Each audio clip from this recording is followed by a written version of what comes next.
Hi, I came across this interesting video on YouTube. It was new stunning footage of the Texas explosion in slow motion. And the question mark was on missile? Okay.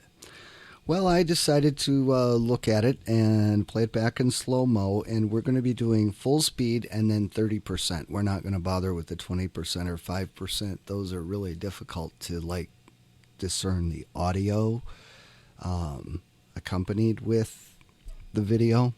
So let's do full speed first, and I want you to listen very closely for what sounds like a rocket before the explosion. I'm sure that. Now, did you hear that? It sounded like a rocket, like a flying past the camera and then the explosion. So, now let's do it in slow motion and listen for that sound and watch for a flash in the upper left-hand corner of the screen.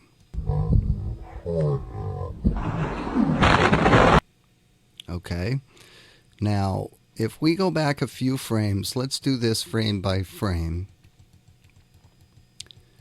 Now we've got a building burning, we've got something that's not burning, and we have a smoke cloud. And if we go forward a single frame, something appears between the camera and the smoke cloud, and it comes from rear camera left.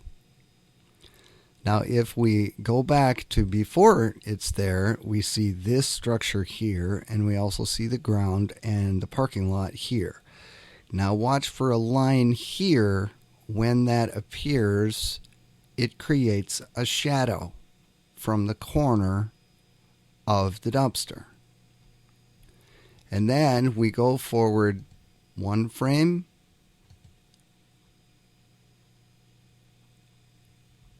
Now the camera lens, the aperture, is reacting to a bright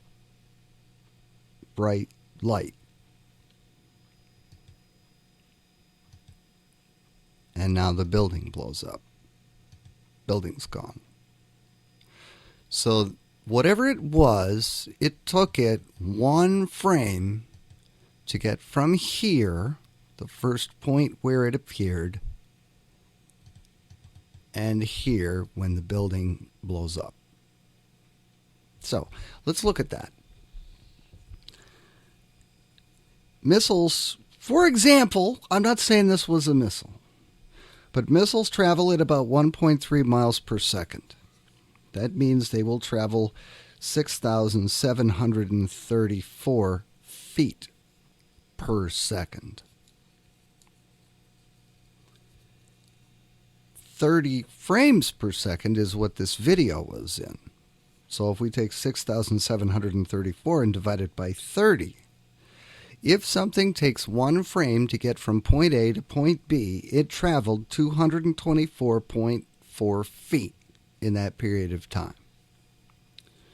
Now, because it took less than one frame to get in the first frame where we could see it, and then it was gone and had already impacted the building by the next frame, 1/30th of a second later, could we not then say that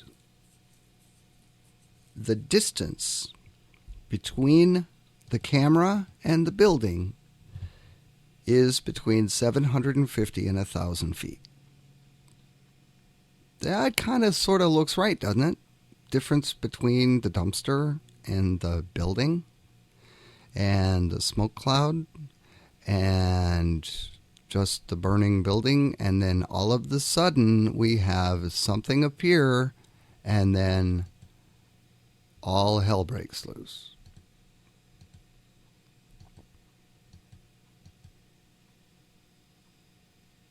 Interesting. You decide. Do the math. Figure it out. What do you think? Thanks for watching.